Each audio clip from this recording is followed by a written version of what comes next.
A school marked for extinction hires the one teacher nobody wants, and by exam day, gangsters are blocking his student from saving it. This is Big Brother, where Henry Chen walks and attacks Chi's secondary as a last choice teacher, and somehow becomes the only adult willing to fight for the kids everyone else has already written off. The interview panel sees Henry as a bad fit before he even starts. The school is full of difficult students, the hours are brutal, and the pay is nothing special. Henry still takes the job, and the principal quietly accepts him because Tak-Chi is not looking for a perfect teacher, it is looking for one who will not run. Morning introduces the students before Henry does. Twins Chris and Bruce scramble through a crowded home. Gladys argues over unfair treatment. Gordon helps his family, and Jack works to keep his grandmother going. None of them looks like a top student on paper. But the movie keeps showing the pressure behind the attitude. At school, the staff focus on survival. Tak-Chi needs enrollment, reputation, and exam scores. Especially the DSE or the authorities may cut support. Teacher Liang is organized and careful. The principal is optimistic, but the atmosphere says everyone knows the school is hanging by a thread. Henry enters class with calm confidence, and the students immediately test him. They mock his tattoo, play with phones, joke around, and treat him like the next substitute who will quit. Henry does not shout. He turns every distraction into a lesson, from instant noodles to supercars to phone radiation. His liberal studies class becomes the first surprise.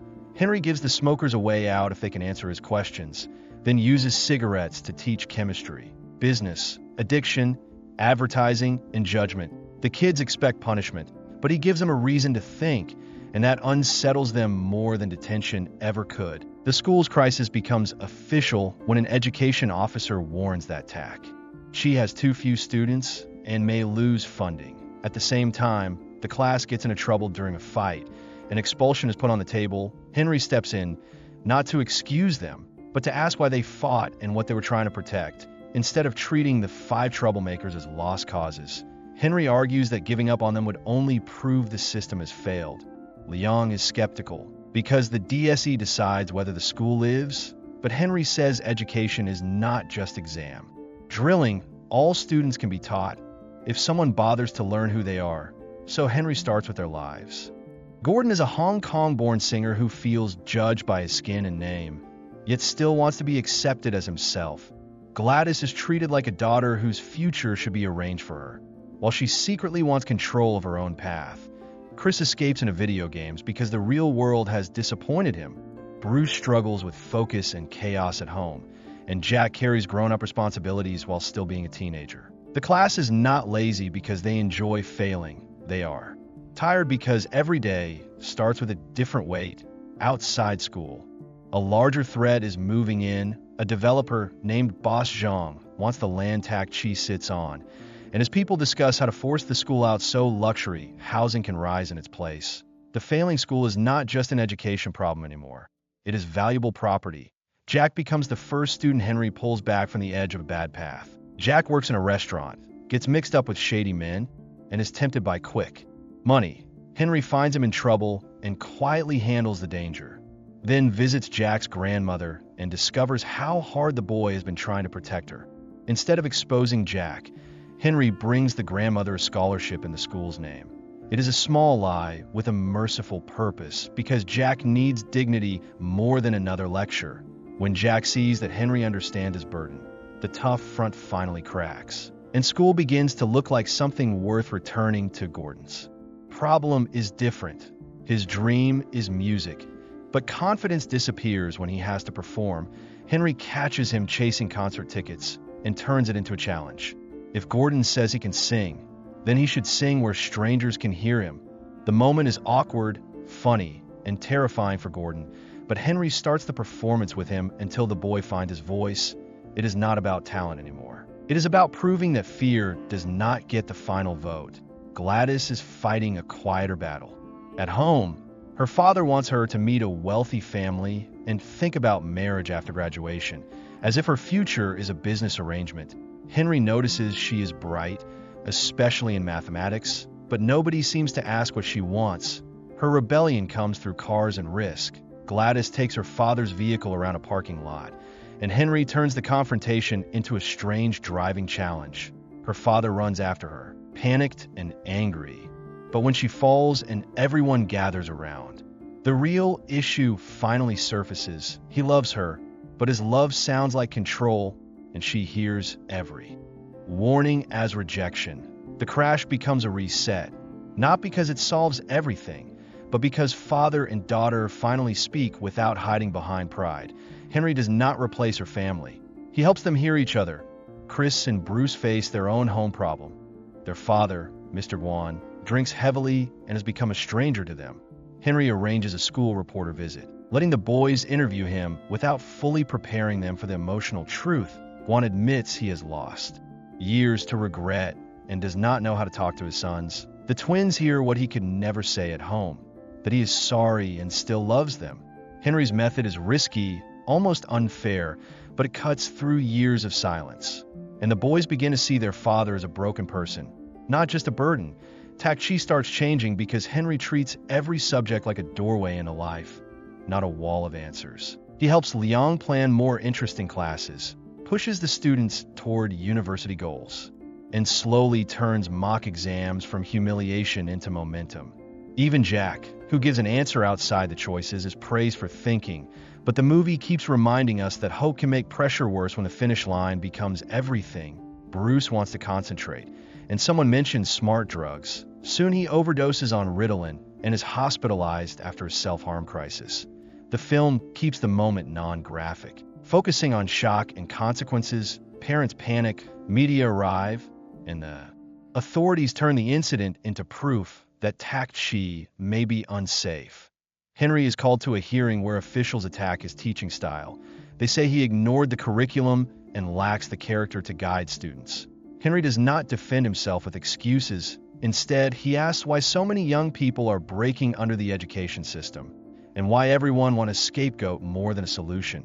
The decision lands hard. Henry resigns to protect the school, and the students chase him through the halls begging him not to leave. It is the clearest proof that his teaching worked. The so-called problem kids now care enough to fight for a teacher. But Henry walks away because staying might hurt them more. Without Henry, Tak-Chi almost collapses again. Parents prepare to withdraw their children, and the land developer's plan gets closer.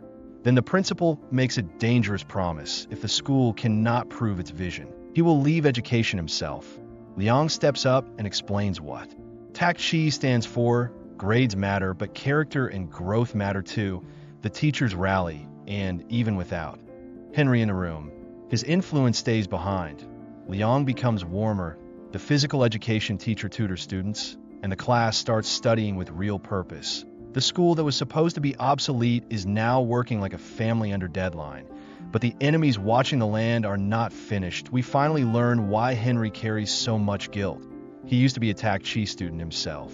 A reckless kid named Henry who caused trouble, fought, and hurt a talented classmate named Kane Luo. Kane was a Taekwondo runner-up and piano champion. But after an injury, his dreams fell apart. The principal once tried to save Henry by recommending military school. Henry went to the United States, joined the military, and saw the terrible cost of conflict. What brought him back was the realization that the principal had not abandoned him. He had guided him from a distance, like an eagle watching from above. That memory turns Henry into the same kind of protector. He teaches because someone once refused to throw him away, and now he cannot throw these students away either. This also explains the villain's anger. Kane is now tied to the developer's criminal operation, and to him, Henry did not become a hero. He became the man who stole his future. So when Tak-Chi's exam day arrives, and the students need to sit the DSE to save the school, Kane's people trap them on campus. The students receive a fake message saying there is no exam, then find the exits blocked by thugs. Their whole year comes down to one question: do they wait and lose their chance, or risk everything to get to the exam hall? Just when panic rises, Henry returns, battered but steady, and tells them this is his last lesson. He does not ask them to fight like him. He asks them to go forward while he clears the way. The students run for their future, and Henry faces the men trying to steal it. The action is fast and physical, but the point is emotional. Henry is not fighting to prove he is strong. He is buying minutes for children the city has ignored. Kane confronts Henry and reveals the old wound between them. Believes Henry ruined his dream, so he wants to ruin Henry's. The fight becomes less about fists and more about two damaged students from the same school. One who found a second chance, and one who never escaped the day everything changed. Henry finally apologizes, not as a tactic, but because he knows Kane deserved that apology years ago. Kane's anger begins to break when the piano returns to the story. Under all the bitterness, he still loves music, and that truth exposes how much grief has been hiding behind violence. Henry wins by refusing to become the monster Kane expects. Meanwhile, the class reaches the exam, and Henry's recorded lesson plays over their final push.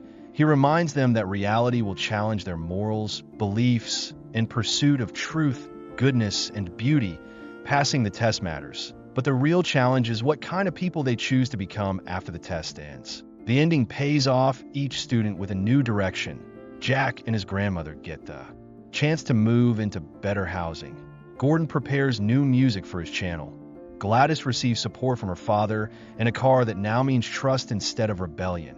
Bruce heads toward a university interview, and Chris believes he can follow next year. Tak-Chi survives too. The Education Bureau rejects the closure, grants more funding, and even offers Henry a place in the next school year. The same school once dismissed as obsolete has become proof that bad labels can be changed when adults stop treating children like statistics. In the final classroom, Liang no longer talks only about mock papers. She encourages activities and a wider life.